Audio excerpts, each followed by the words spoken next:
Life where Jesus is your true. Tingnan mo true best friend. Hindi ko na nilagay dyan, Jesus Christ is your best friend. Nilagay ko, Jesus Christ is your true best friend. Bakit? Kasi marami kang kaibigan na iiwanan ka, na baka close kayo ngayon tapos kinabukasan hindi na. Amen? Bakit? Kasi may nakita na siya ibang best friend. Pero tignan mo totoo ang best friend mo. Sino? Jesus Christ. Jesus Christ. Si Jesus Christ, kahit magsabi ka ng sama ng loob, hindi mapagod yan. Nagdala ka ng krus yan Problema mo ba?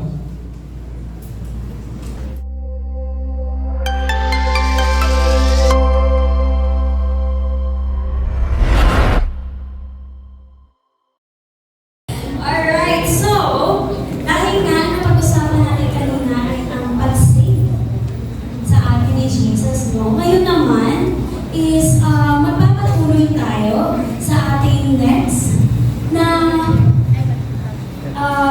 this one, ito sila brother, ito yung mga naging ano tawag ito? Nagkaroon, kumbaga, ng dahilan kung bakit si Jesus na ang number 1 sa kanilang buhay. So, tawagin na natin, no other than, talapagan natin, Brother RJ. Good afternoon, brothers and sisters. No, okay naman tayo yung kapatid. Kahit hindi tayo masyado magkakakuha, pero iba sa inyo, mamumukan ko na. No, tawagin ko yung kapatid kasi lahat naman tayo makakapagpagsama ng Diyos. Amen? Amen. By the way, gusto ko lang sabihin ko para at least may sa akin. Para sasalita tayo ng salita, amen. Meron tayong tatlong rule na kailangan nandaan. Una, pag salita ka ng amen, dapat clear, malakas. Kasi hindi nasusunod yung bahay mo. Kasi hindi nasusunod. Ang dami mo, sisigaw ka, sunod. Kasi kailangan malakas. Amen. Amen. Amen. Pangalawa, kung babastusin.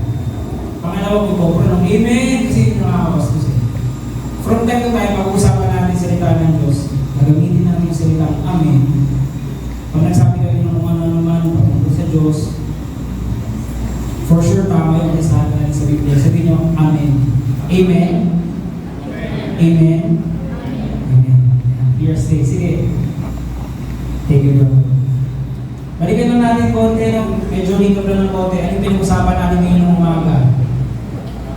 Brother, pinag-usapan natin ngayon ng umaga. God's love. Sige lang, mahal ka ng Diyos. Mahal ka ba ng Diyos? Amen. Pangalawa natin pinag-usapan, lahat tayo may makasalanan, pero niligtas tayo ng Diyos at patuloy na niligtas. Niligtas ka ba patuloy ni Lord? Praise God. Praise God. Ngayon, kilalanin natin si Jesus bilang Hari, ano yung Hari? King and center of our life. Okay lang ba yun? Siyempre naman. So sa buhay, kung saan ligtas na tayo, meron channels. Ito yung confessions, Word of God, forgiveness. Yung confession, technically, in-explain kanina ni Brother Paulo hanggang ngayon. Kasi sinabi na makasalanan tayo lahat, ito yung kailangan natin gawin ng mga umpisa. Amen? Word of God, salita ng Diyos, mula umaga hanggang ngayong hapon, pag-usapan natin salita ng Diyos. Ito yung mga challenge kung sa ating buhay na patuloy kang iligtas. Amen? Next, forgiveness. Patuloy tayo pagkatawanan ng Diyos. Patuloy kang kahit gano'n mapakasalanan, kahit ganun itsura mo,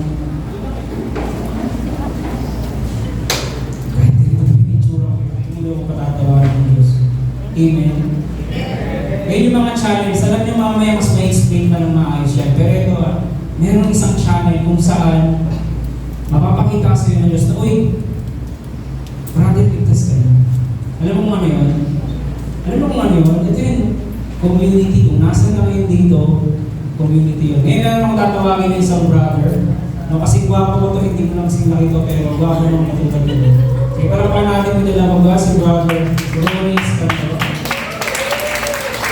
Hindi ako tapos yung talk ha, hindi ako tayo makain. Baka nasanay ko yung kanina eh, kapag nakikita ko dito sa harap, kakain na. Sige, ulitin ko lang, I am Brother Roger Victorious member. You can call me Brother Rosito. Yun ang nickname ko kasi. Anyway, ako kasi, ever since maliit pa ako, ang pinaka-kinakatakutan ko talaga is masira yung pamilya namin. Magkaroon ng broken family. Kasi, tatlo na kasi kami, only child ako. So, yung family namin very close. Ang nangyari nga lang, 2015, 2016, I was in grade 8. Lahat naglaho. We were in a very bad situation. Yung family namin was,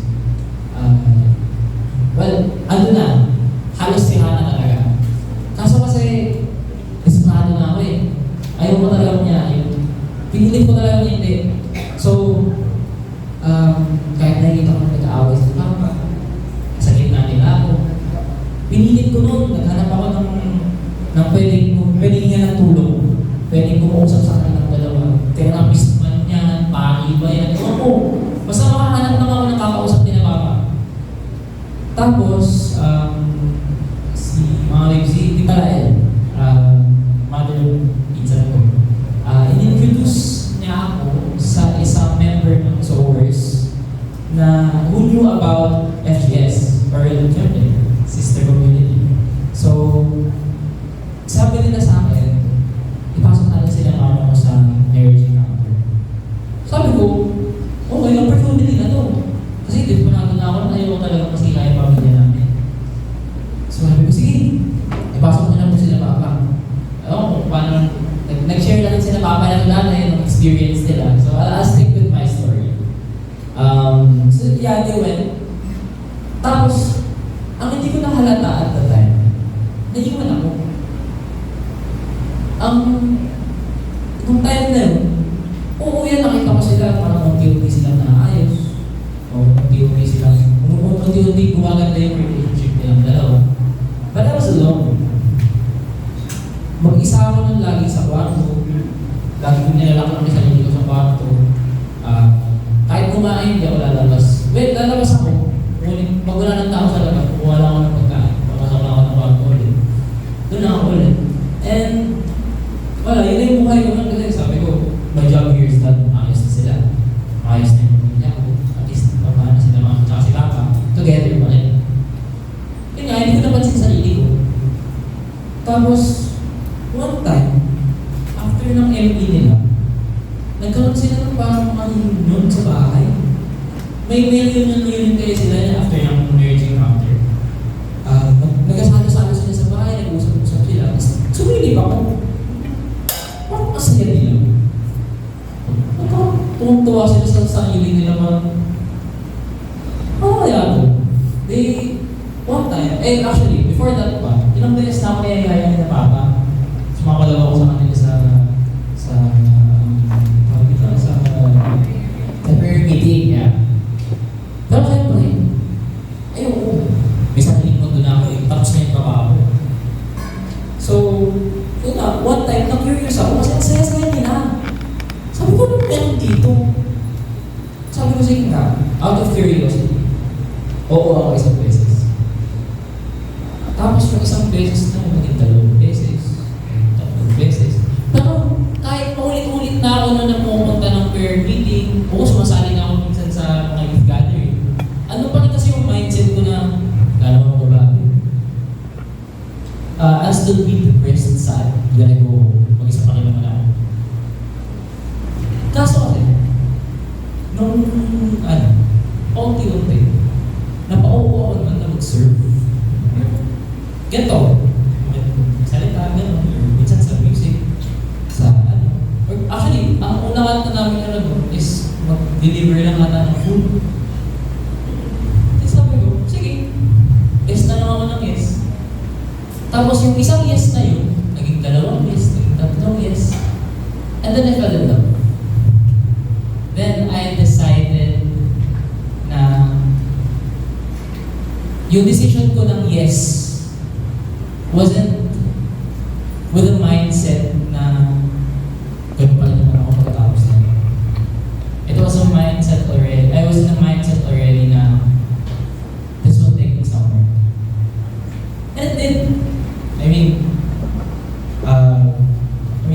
tatanungin ko yung sarili ko, ano nangyari mo? Bumuo ka. Nag-decide ka na bumuo. Nag-decide kang mag-serve. where did it get me? I mean, eto, katapat niyo. Nagsasalita. Not only that, I met a community, a large amount of people na pwede kong lapitan anytime I have troubles, anything. And I met friends. Ayan, yung iba dito, mga nakot ko dyan, mga tropa ko yan. Ayan, yung pogi na yan. Pogi ka ba, mas? Pogi ka? Pogi ka? Oo, tingnan mo, ito nakita mo ito. Huwag ka tumalikod ba, Jem? Yung mga grupo na ito, ano pangalan na? Joko. Yan, si Joko. Kailan yung mga kasama sa community si Joko? Concert yan. Ako, okay na yan. May concert yan, ako nandito. Thank you, Lord. Kaya nga, and actually the biggest thing is, di ba sabi ko sa inyo kanina, kinakatakutan ko is masira yung mga ino. Tingnan mo. Yung kanina nangungulekta ng basura yung ligo, tatay ko po yun. And yung mother ko, nasa labas, aayos ko ng mga gagamitin natin dito. Ayan po, ayan po sila sa kilid. And the last thing nakuha ko from all of this was nakahanap ako ng passion. I found my passion. And that passion is music. For the longest time, hindi talaga ako sa music, pero yung music di ako mahal.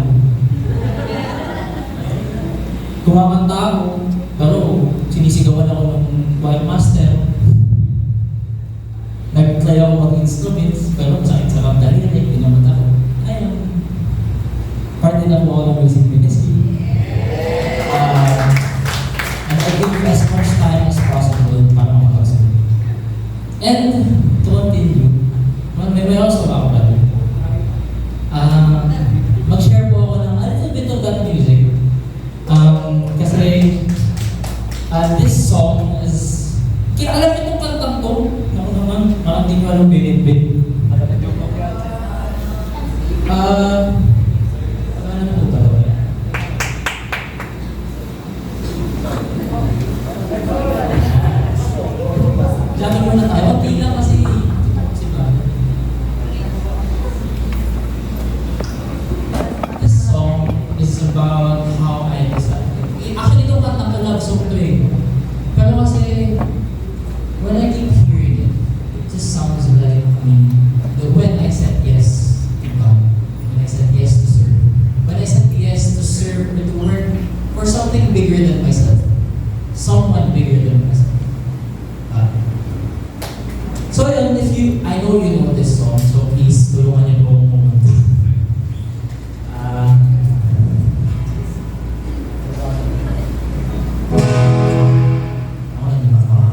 May ano pala ito, jamming session pala talaga yung ginawa natin. Thank you, brother. Thank you.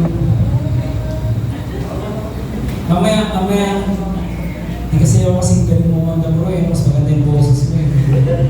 Praise God. Pero nakita niyo yun, explain ko lang ulit balikan natin yung slate kanina.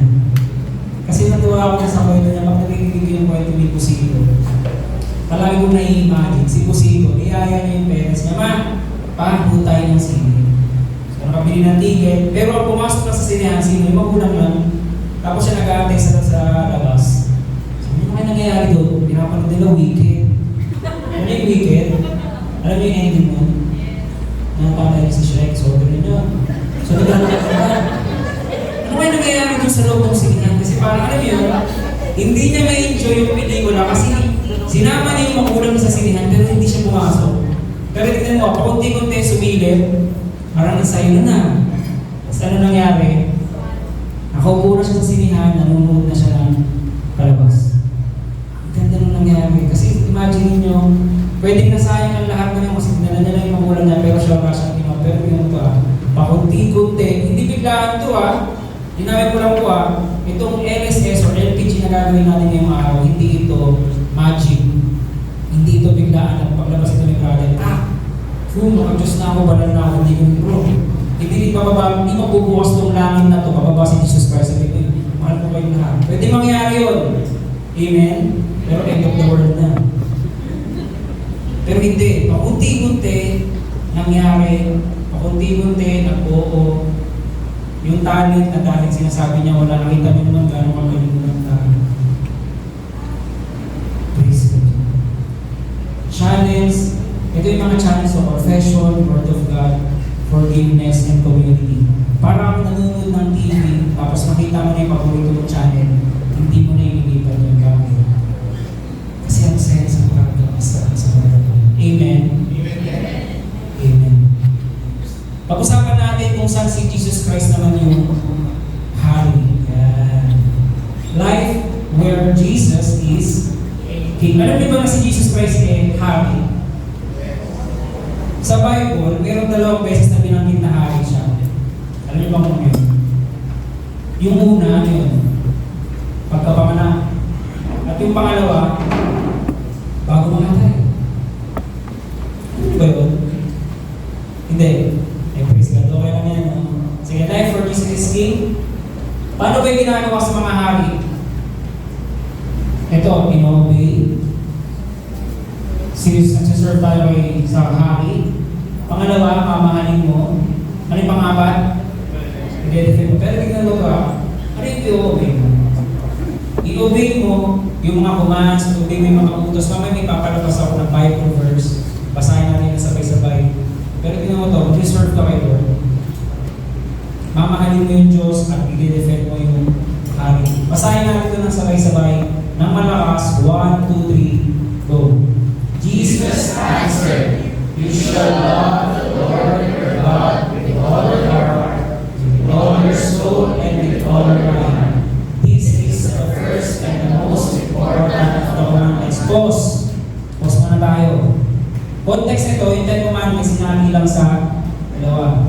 Pagmamahal sa Diyos, pagmamahal sa kapwa. So itong ini-explain natin na to, most important of the commandments, you should love the Lord your God.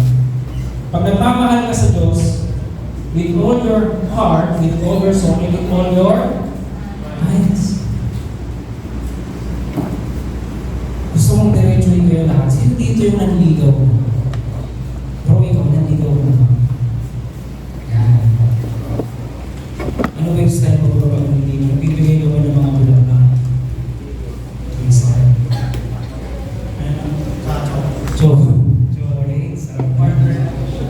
ito naman, meron na tayo nanligaw na. Sino naman yung niligawan na taas yung mamay? Okay, Maya, yung mga nandito ng participant, syempre sa likod, maraming niligawan na Wala, nahiya ako nandito yung mga magulang Pero ito na lang, sige, huwag tayo magtanong kung nahiya tayo lahat. Ito na lang yung tanong. Naligaw. Gusto niyo ba nung nililigawan ka, tapos yung nanliligaw sa inyo, bibigyan kayo ng magagandang bulaklak, bibigyan kayo ng mga isa at chocolate, ng 20%. Ito na lang muna yung ibigay ko, kalahating bulaklak. Parang laging bitin. Hindi. Pero sabi dito, love the God with all your heart, with all your soul, and with all your mind. Gusto kong bigyan ng ito Bakit? Kasi hari ito hari. Pagmamahalin mo yung hari, pagmamahalin mo si Jesus Christ, buong puso, hindi ba pwede pipiliin mo lahat? Susot ka ng maskara mo, ay, nagsisipin ako kay Lord, mahal na mahal mo si Lord. Pero yung loob mo, hindi naman talaga yung nilalaman ng puso. Sana. Amen. With all your heart, with all your soul, and with all your mind. Amen. Amen. Pero ito yung pangalawa, ito yung pinakamahirap. The second is like it. You should love your neighbor as yourself. Bro, magaling bang magmahal ng kaaway? Kasi, pwede naman kumamit na yun. Bro, ilang taong ka na? 14. Meron ka bang kaibigan na nakasakit sa puso? Na-terminator ka, gano'n, inaano yung jowa mo. Wala ka pa naman na. Pero kaya kong mahalin mo. Kasi yun sabi dito eh. Yung taong nakasakit sa'yo, yung taong nakagawa sa'yo ng masama, kaya mo pang mahalin mo. Mahirap eh, no? Pero tignan mo yun ito yung commandment eh. Love your neighbor as you love yourself. Kung paano mo minamahal yung sarili mo, ganoon mo rin mamahalin mo kapwa mo. Amen. Sana malinaw ito Kahit yung mga tao sa paligid mo na hindi ka mahal-mahal, yung mga tao sa paligid mo na araw-araw ay kita mo nababati ka. Sana kahit pa naman. Bakit? Kasi bilang hari si Jesus Christ na buhay mo, ito yung sinabi niya, ito yung i-obey ko Ito yung i-obey ko, ito yung mamahalin ko. Sino yun? Kasi babalik ka dito.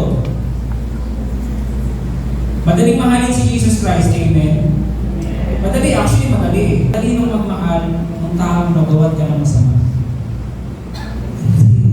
Pero yun yung mga tos So yun ang isang mas matiin kung saan si Jesus Christ yung nag-ahari ito. Matthew 25:31-46. Yung title na nilagay ko dito, The Sheep and the Goats. Pero bubuksan niyo yung Bible yun ng Christian Community. Mas grabe yung nakalagay dyan, Last Judgment. Ang context nito, yung hari, dumating sa kanyang harian, kung saan ihiwalay niya na yung mga tupa at kambing. Okay? Tapos habang inihiwalay niya yung kinakausap niya lahat yung sinasabi niya, Blessed are those who feed me when I'm hungry. Mapalad kayo na nagdamit sa akin nung nakahubad ako. Mapalad kayo kung saan binisita niyo ako nung nakakulong ako. Ngayon, tinanong ng mga disipulo, tinanong ng mga kasusunod sa kanya, Lord, kailan ka namin, Lord, nakita na nakahubad? Lord, kailan ka namin nakita na nagugutom?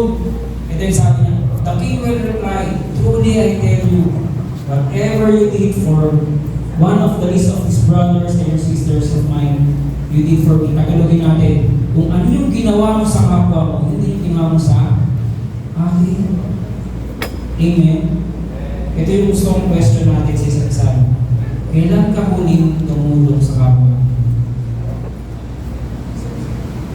May nakita ka na naglalakad sa labas, natulutong. Pinakain mo. May nakita ka sa labas na kawain. Pinamitan mo. Ito yung challenge sa akin. Gusto ko lagi maging challenge kayo. Kung magbibigay ka, hindi mo naman kailangan ibigay yung lahat-lahat. Busin mo yung pera mo, 500. Hindi naman kailangan. Pero magbigay ka lang ng nararapat na sa tingin mo makakakain yung tao. Kung meron kang biskuit, ibigay mo na. Pakunti-kunti. Ngayon, ibibigay mo na yung pakunti-kunti. Pero ito yung lagi mong tatandaan. Pag may nakita kang nagugutom ng tao sa labas, manghihingi sa'yo ng pagkain. Hindi lang yun nanlili mo sa'yo. Tandaan mo si Kristo. Amen. Hindi na malalim. Buga.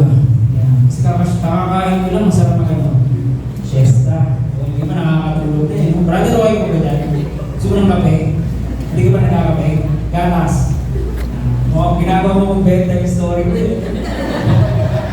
Pero alam mo, maganda pakinggan yung salita ng Diyos, yung mga story na nababasa sa Diyos.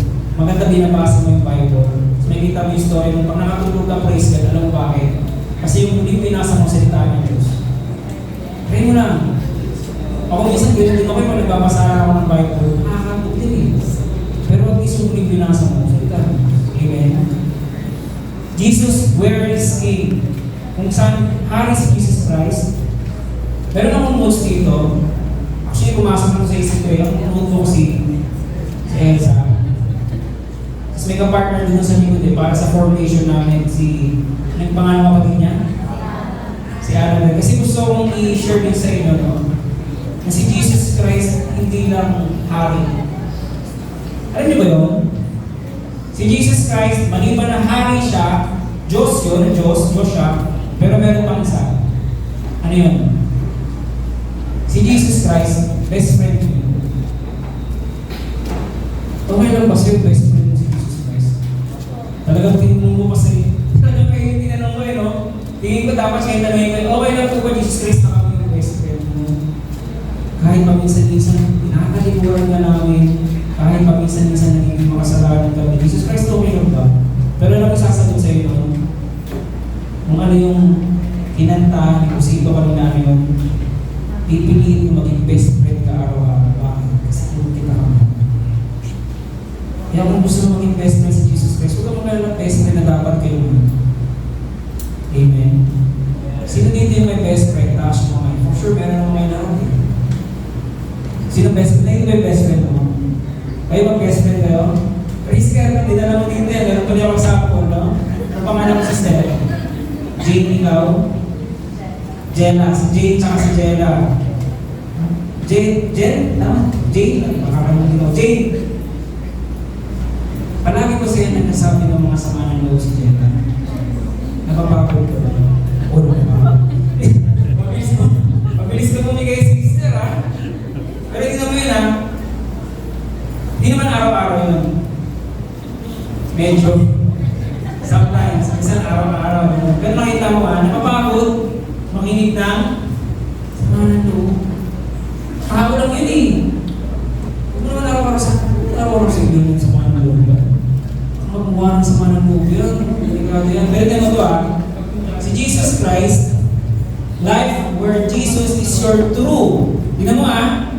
True best friend. Hindi ko lang nilagay dyan, Jesus Christ is your best friend. Nilagay ko, Jesus Christ is your true best friend. Bakit? Kasi marami kang kaibigan na iiwanan ka, na baka close kayo ngayon tapos kinabukasan hindi na. Amen? Bakit? Kasi may nakita na siya ibang best friend. Pero tignan mo ka, totoo ang best friend mo. Sino? Jesus Christ. Jesus Christ. Si Jesus Christ, kahit magsabi ka ng sama ng loob, hindi mapagod yan. Nagdala ka ng krus yan eh. Problema mo ba? Kahit yung mga plano mo, yung mga goals mo sa buhay, kwento mo, try mo lang. Try mo pag nagdasal ka mamaya, Jesus, alam mo yung mga plano ko sa buhay, ganito.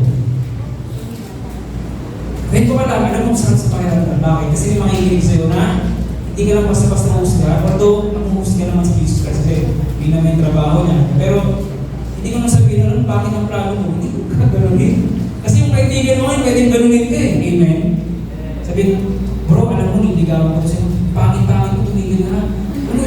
Hindi ka gagawin ni Jesus Christ. Amen? Bakit? Kasi makikinig sa'yo.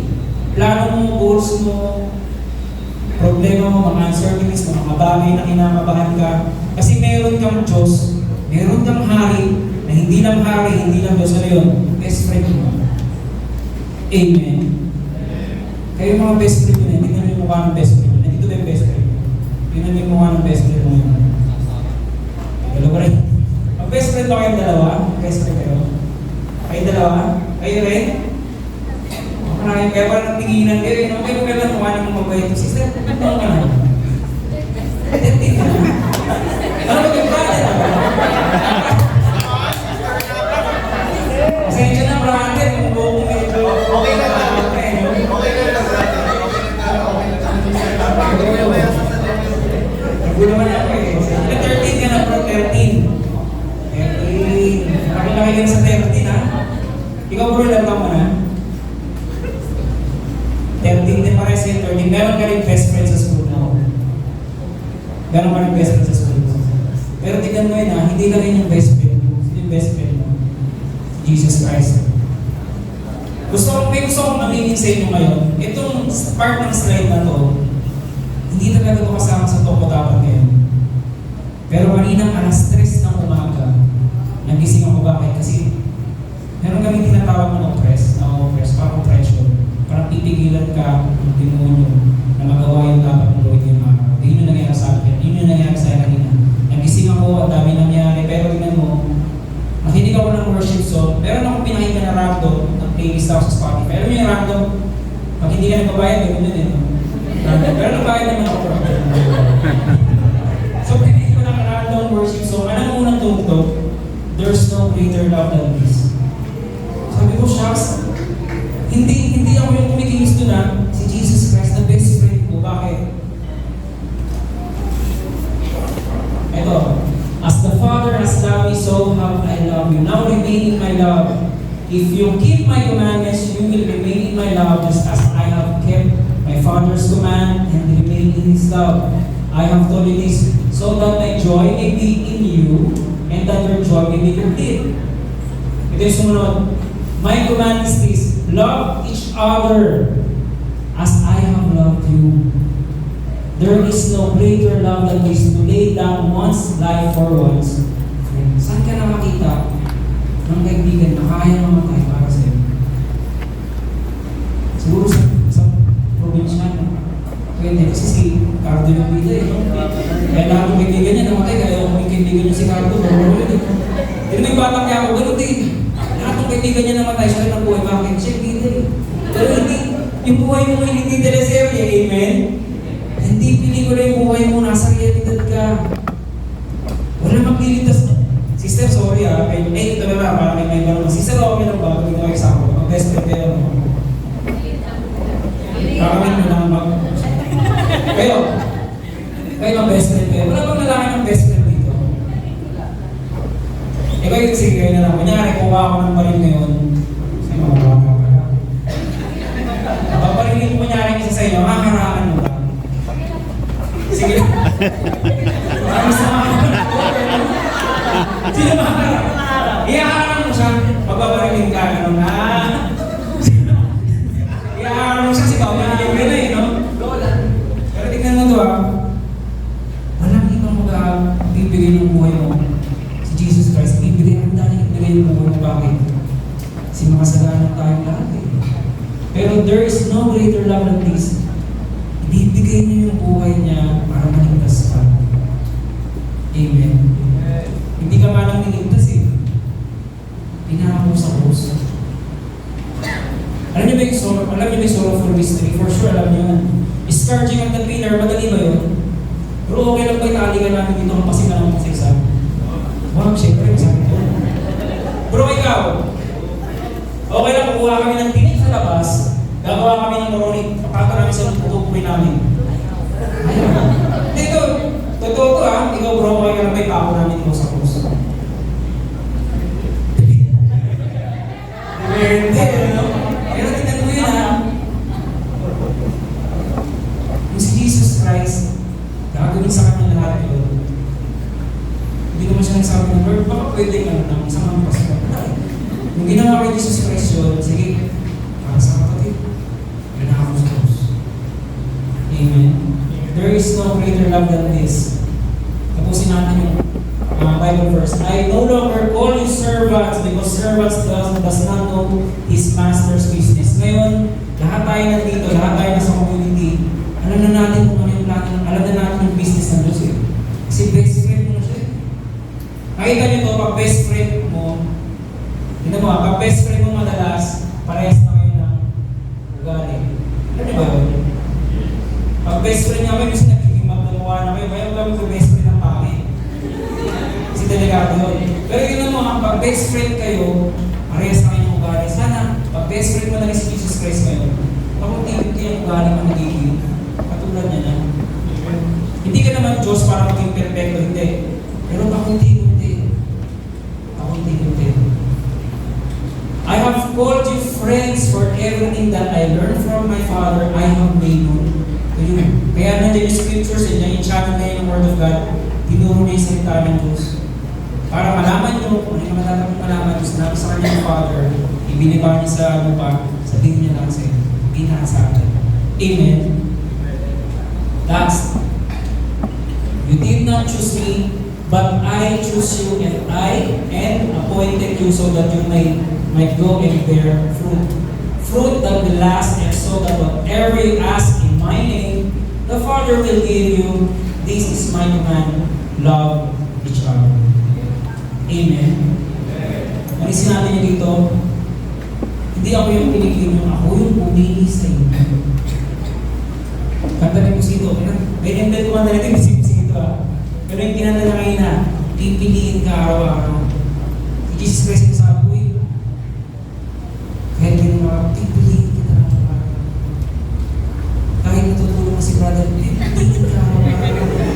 Amen. Ganun yun. Pipiliin ka araw-araw. Bakit?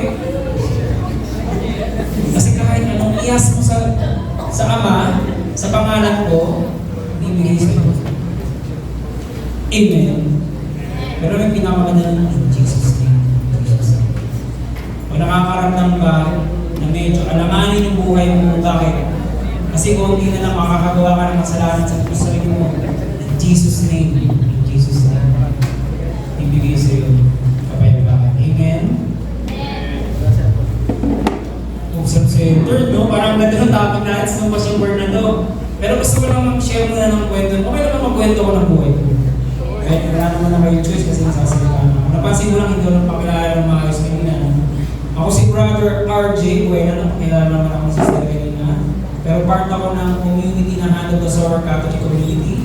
Sister community yun ng FGS. No? Isa rin akong part ng singles.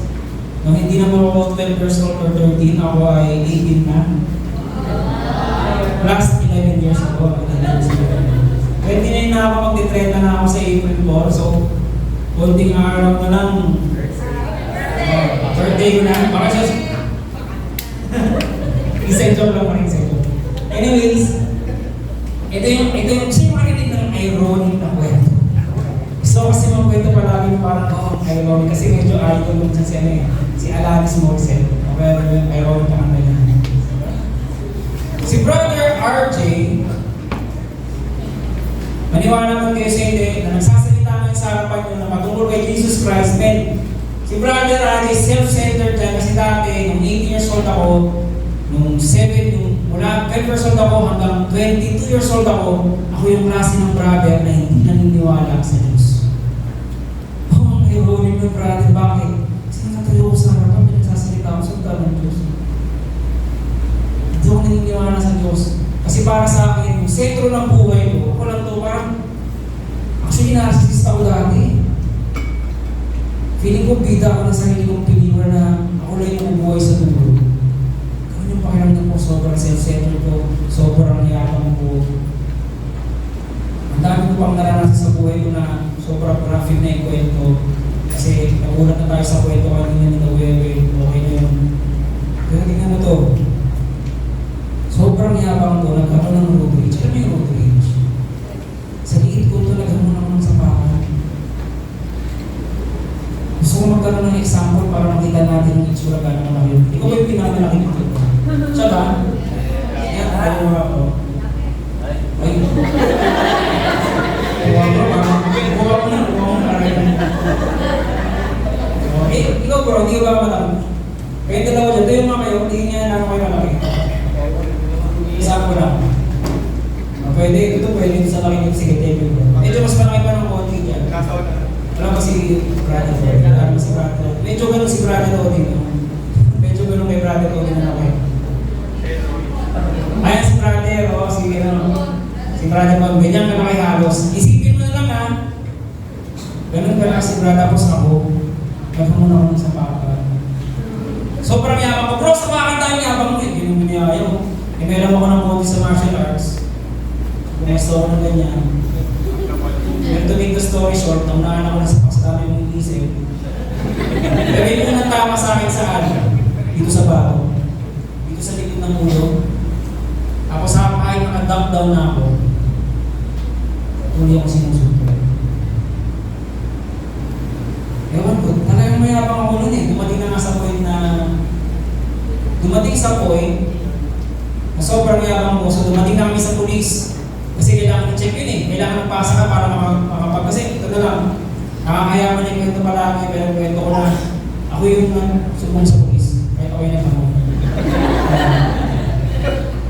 Sir, tulpe ko sir. So, iiyak ako ng konti. Siyempre paaway, pero 2014 nangyari ito ng 2014. So to make the story short, wala nakitang masyadong tama dugo o pasasa ulo ko.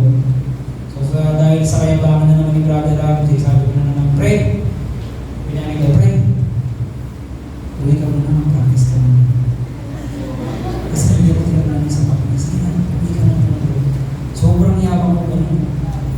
Sobrang yabang ko ganun. Pero alam mo saan ako nadali? Dito ako nadali. After a month, nakarinig ako ng mga boses na hindi ko naririnig dati. Nagkaroon ako ng hallucinations na hindi ko naririnig dati. To make the story short, pinagpino na ng pinagpino. Nagkaroon ako ng schizophrenia. Yan. Ano yung schizophrenia? Ayun yung basta mo. Meron ako sa ipakita. Ayan, ID. PWD ID at type of disability ko, mental. Tinangkan ko yung number para hindi nyo makuha, hindi nyo magamit sa kalawan. Yung type of disability ko, mental. So technically, meron ang nagsasalita sa inyo ngayon sa harapan niya na, well, baliw. Pero dito yun. Well naman may ID ako na ganito, nagagamit ko sa discount sa Jollibee. Pero tingnan mo to, sa kayabangan ko, dali ako ngayon ng schizophrenia. Nagpatingin mo sa dalawang doktor, same yung diagnosis schizophrenia.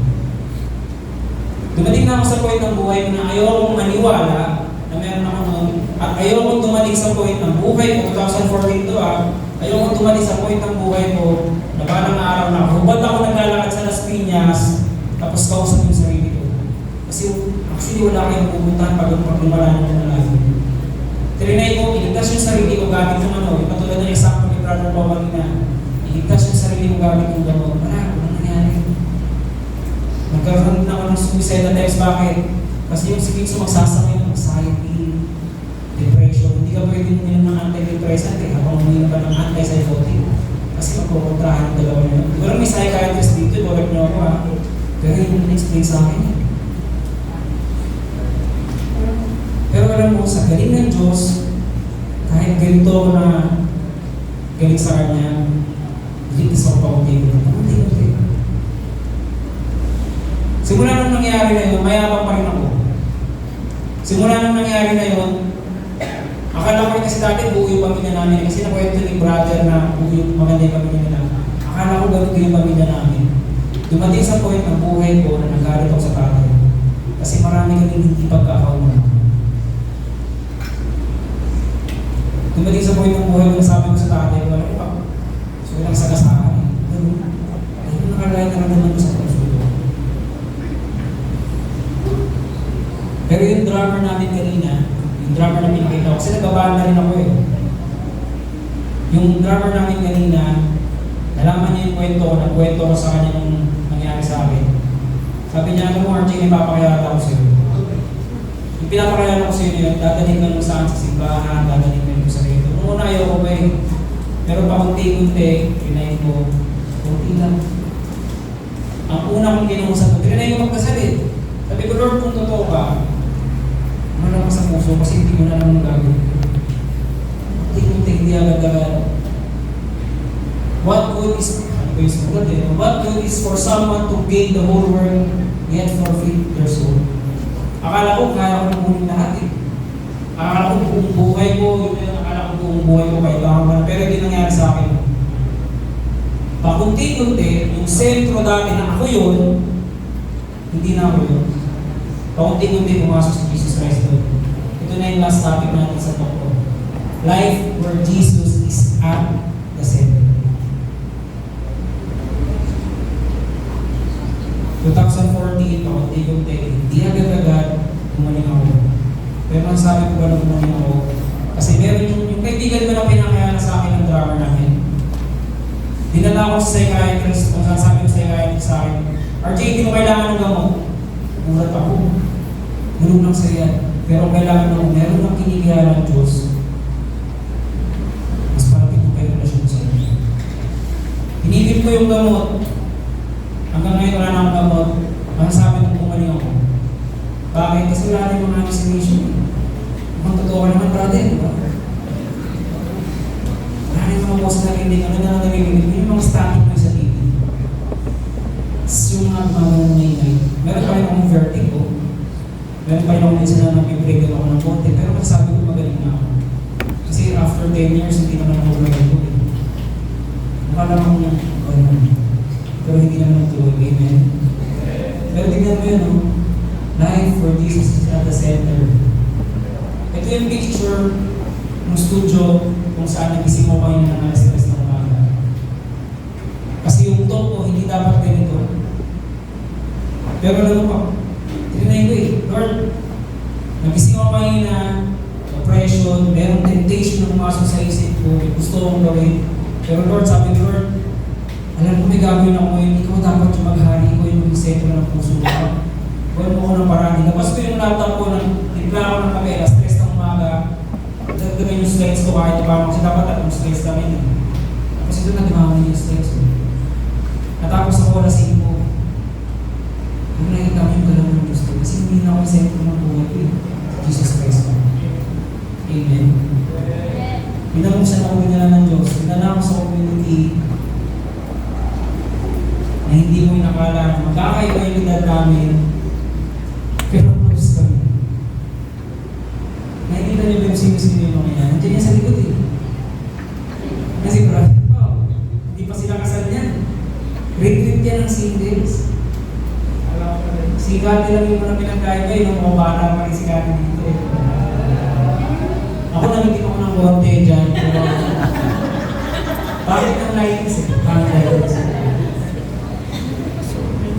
Pero hindi lang yung community na to nakatulad ng FGS. Yung community na to, ito yung tropa mo, ito yung kaibigan mo, kailangan mo magpadasal. Bro, may kailangan mo magpadasal. Intentions, chat ka. Nalala ko si Arjun dahil tinatawa ko, bro, magdasal mo naman ako ganito. Nalala ko ba dahil tumawag ako dati, umiiyak ako bakit, nag-away kami ng tatay ko, nag-away kami ng kuya ko. Brother Pao, dasal mo. Alam mo yung gawin na, hindi na ako yung sentro ng buhay ko, meron ako tinatakbuhan. Tapos pag syempre, kasama kong kumain, sila Kati, tsaka si Arjun, sila naman. Pero tingnan mo yun, meron ka ng tropa, meron ka ng kasama magdarasal. Ganun nakasarap yung buhay mo. Pero bakit?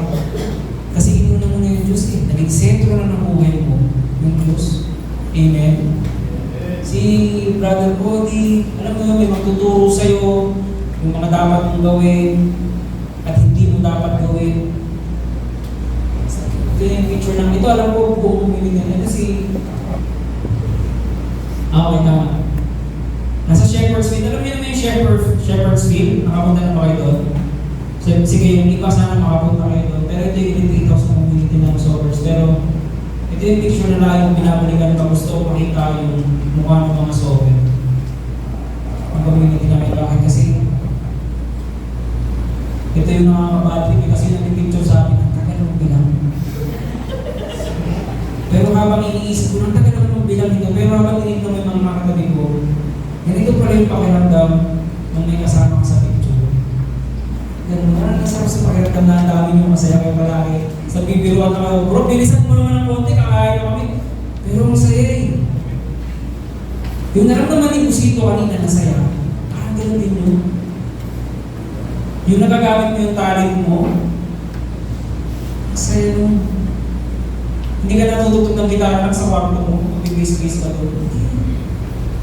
Hindi ka nakakanta lang sa kwarto mo, pero makakanta ka na sa harap na maraming tao. Bakit? Kasi sentro na buhay mo yung Diyos. Amen? Sa tatay ko, nakwento ko sa tatay ko, nakwento ko naman. Hindi ko siguro naisip na magkakaroon kami ng picture ng tatay ko na ganito ng mga kapay sa akin.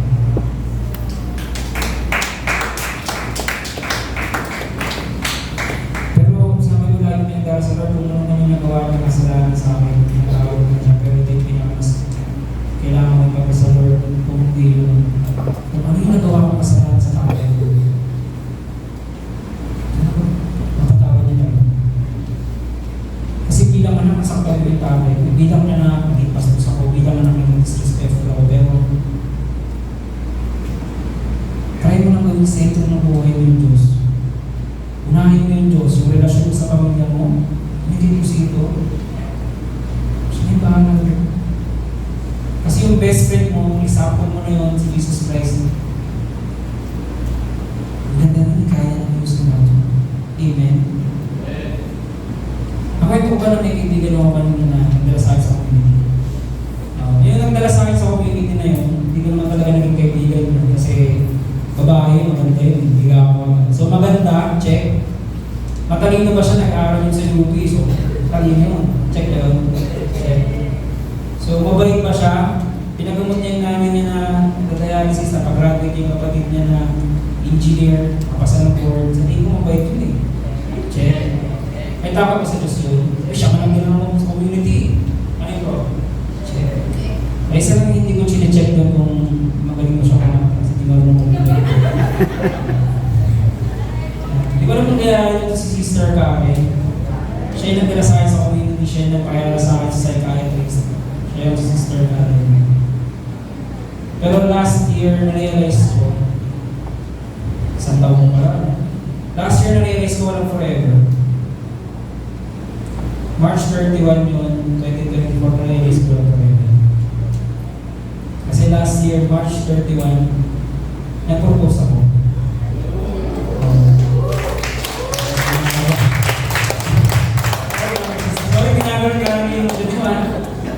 Nag-propose ako bakit? Kasi wala po na ito na mag-jowa na kayo rin, kailangan magpakasal kayo. Ito yung pinakamasaya doon. Kailan kami kakasal? March 31 na ngayon, April 30. 1 month.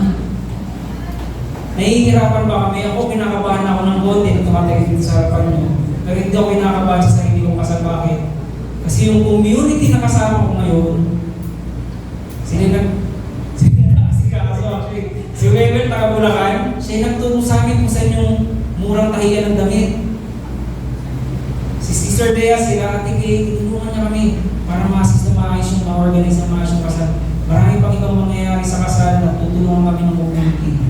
Pero tingnan mo to, ito yung picture namin kung saan ito eh. Ano tawag dito? Prenup. Sa tuwing pinapalikan ko to, lagi ko tinatanong, Lord, siguro tulong mo akong pamahal para bigyan ng mga tao. Ipaparamdam sa akin kung gaano mo mamahal. Lord, ganito mo akong mamahal kung saan magiging close kami ng tatay ko. Lord, sobrang mahal mo ko na naging best friend mo ko, naging tropa tayo. Binigyan mo pa ako ng magandang babae. Kasi hindi naman ako worthy para sa mga ganitong bagay. Kung nasan ako ngayon, introvert ako eh, maniwala ba kayo? Si Pusito nga ako, introvert din yan eh, sa tagdal niya. Galing naman, introvert kami dalawa, pero nakapagsalita kami sa harapan. Hindi dahil sa magaling kami, pero magaling yung Diyos. Bakit? Kasi sila na yung sentro ng buhay namin. Amen. Alam ka natin ang Diyos. Matthew 6:33, alam na natin lahat to. Unahin natin lagi ang Diyos. Amen. Mamaya meron pa tayo susunod na topic patungkol dito. Pero alam mo, pag ginawa mo ng sentro ng buhay mo yung Diyos, yung Holy Spirit, ano yung Holy Spirit? Sige, dun sa mga hindi pa nakakalam, teaser lang to, na parang hindi ko lang yung teaser. Gagalaw mo sa'yo ng maayos yung Holy Spirit. At sa paggalaw ng Holy Spirit na yun, makakagawa ka ng mga bagay na hindi mo kailangan magagawa. Amen. Nakwento ko kanina na ako ay gumagawa ng kanta, babanta. Hindi ko inisip sa tanan ng buhay ko na gagawa ako ng kanta na patungkol sa Diyos. Kasi yung mga ginagawa ko na dati, mga walang gawin dati. So, mga kalabawan dati. Pero nung nakilala ko yung Diyos, ako sa sentro ng buhay ko, nakagawa ako ng kanta. Ituro ko itong kanta na to, and this will be our closing prayer na rin. Para sa afternoon na, or sa talk ko lang sa pagkulang. Kasi magkakaroon tayo ng misa mamaya. Yung misa natin mamaya, kapag si Jesus Christ, yung best friend mo. Simple as that. Tuturo ko lang tong song na to, madali lang to. Ang context nito, ginawa ko yung kanta, nakaluhod ako doon sa Quezon Sacrament. Kaya sabi ko sa sarili ko, hindi ko kaya gumawa ng sarili. Hindi ko kaya gumawa ng kanta patungkol sa Diyos. Nahihirapan na ako gumawa kasi may mga times pa rin na nagiging makasalanan ko, sarili pa rin yung inisip ko. Pero sabi ko, Lord, may the power of your Holy Spirit, tulungan niyo akong gumawa ng kanta para pagtuloy na ako yan.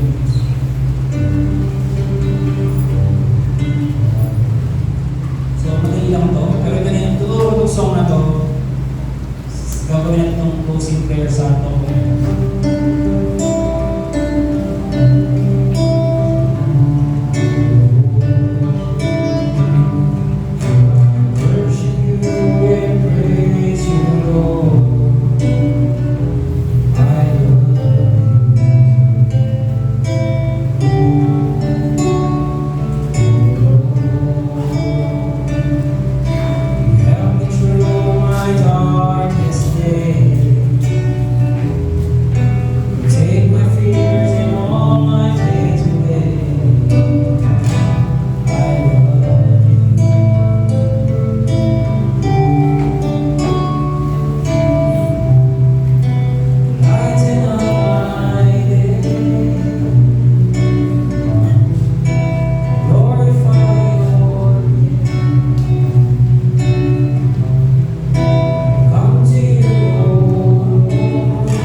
Salamat sa mga panahon na iniwan kami ng mga tao, inaasahan namin nandiyan ka. Maraming salamat para sa mga bagay na hindi namin hiniling na sana magkasamin, pero napasamin kasi gusto mo yung nakakabuti para sa amin. Jesus Christ, maraming salamat kasi hindi kami perfecto, marami kami kasalanan, pero patuloy mo kaming pinipili na maging best friend mo, patuloy mo kaming minamahal bilang kapatid. Kahit nakakagawa kami ng kasalanan, patuloy mo kaming pinamatapan. Nawa itong short, simple song na to, ito yung aming maging love song para may paradal na namin yung pagmamahal namin para sa iyo.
Holy Spirit. Amen. Amen.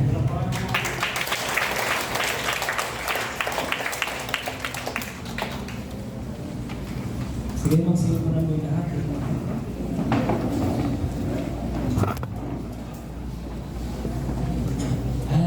Brother RJ. Grabe no.